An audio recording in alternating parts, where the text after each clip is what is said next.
My name is Ron Cook, and I had the privilege and the honor to play football at Ohio State for the legendary coach Woody Hayes. I was a freshman in 1954, and as a freshman, I, of course, was on the team, freshman team, and in those days, freshmen were ineligible to play varsity football. However, while I was in my freshman year, I developed a heart condition, and I thought, well, there goes my scholarship if I can't play football anymore. And what the heart condition was a viral, what they call a viral pericarditis, where you have a virus infection that attacks the sac around the heart. And so they took me into the University Hospital, removed the fluid, and I'm laying up there in that hospital bed, really downhearted because I thought, well, I've lost my scholarship, I won't be able to play anymore. The first people up there to see me was Coach Woody Hayes and my tackle coach, Bill Hess.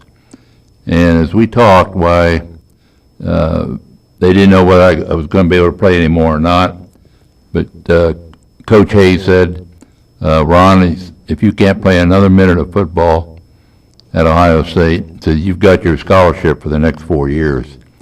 Well, that meant a lot to me because my folks weren't able to afford to send me to college, and the only way I could go was on a football scholarship, which I had. So anyway, I was very grateful for that, and as that all turned out, why, after removing all the fluid, I was checked out and was able to go ahead and play 3 more years of football at Ohio State. And in those years, in 1957, which was my senior year, we had lost our opening game to TCU by a score of 18-14, and everyone thought, well, this might be a long season. However, we went out to Washington the second week, beat them 35-7, and never lost another game. So consequently, we won the Big Ten and went to the Rose Bowl and played in the 1958 Rose Bowl game against Oregon University. Now, while in California, every year they have a big dinner party for the representing Big Ten team. And this is in one of the big hotels in L.A. And everyone was there, a lot of the alumni, the cheerleaders, the band, and just a lot of people there, and probably around, I'd estimate 500 people.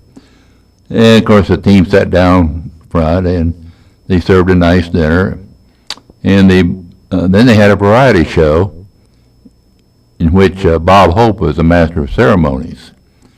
So Bob came out and did his usual jokes, and they had a few other acts, and then he calls my name to come up on stage.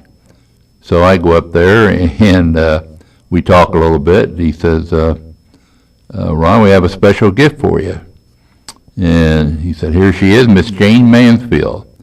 Well, Jayne Mansfield come walking across that stage, and of course, at that time she was a very beautiful movie star along the lines of Marilyn Monroe.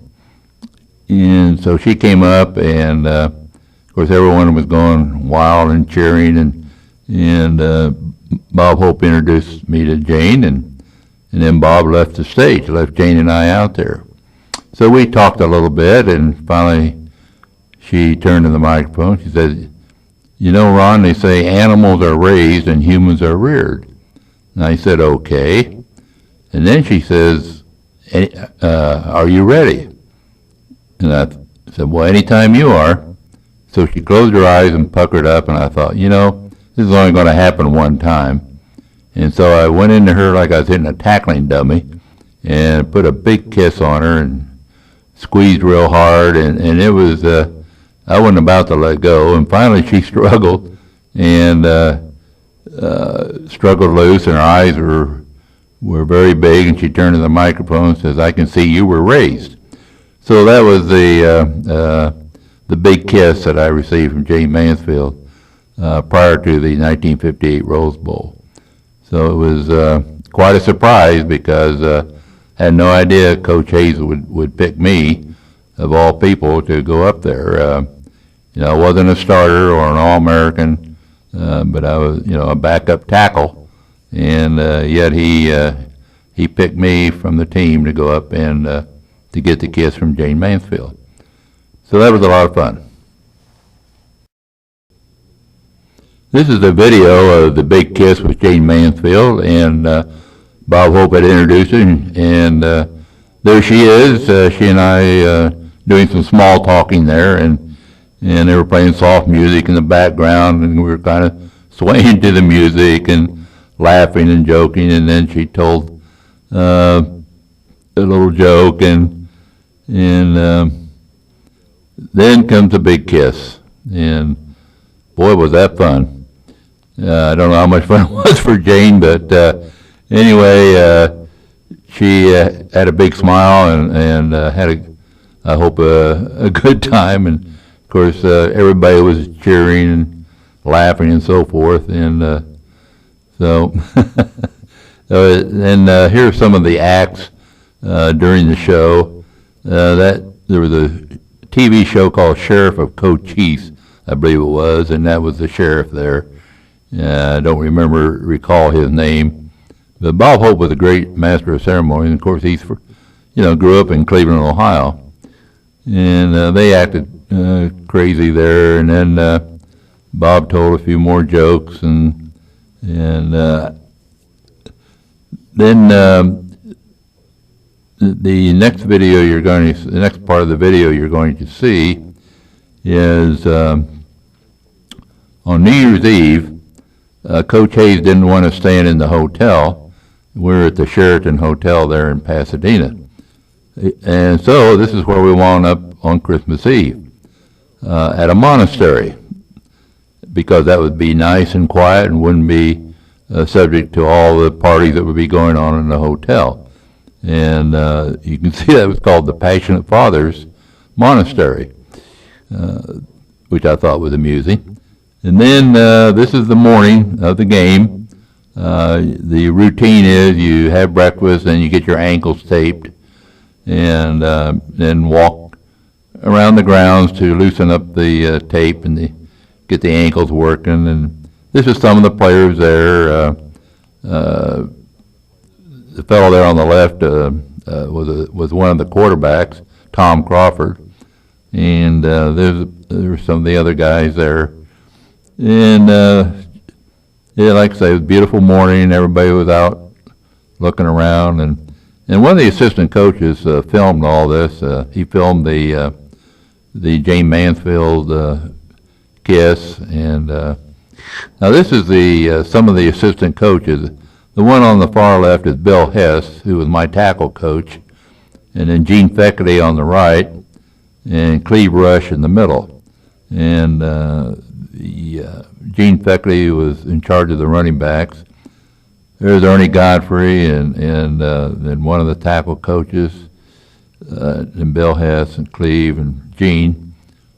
And here come some of the team members out, looking at the poinsettias, and that's Bob White, who he was a sophomore that year and later became an All-American fullback. And then Don Clark is the one that is just set on the needle, and then that, let's see, the other one, oh, that's Don Clark there. I'm not sure now who the other one was, but now here comes a couple more teammates. Galen Cisco on the left was our co-captain. Tom Baldacci was one of our guards. And of course we had a police escort out to the stadium. And you can see they were clowning around with the helmets. Then there I am coming around the bus and jumping on the, jumping on the motorcycle and acting crazy. And then there's the winning field goal. Don Southern, our running back, number 45, kicked a field goal late in the third quarter, and we won that game 10-7. And it was such a moral victory for Oregon. They carried their coach off the field because we were a 3-touchdown favorite. and only won by 3 points. But quite an experience, something that you never forget. And what's really nice is our team members do get together for reunions every 5 years, and the stories get bigger and longer. So I hope you enjoyed the presentation, and I know maybe the younger people won't remember Bob Hope and Jayne Mansfield, but at least that was it was pretty special to me.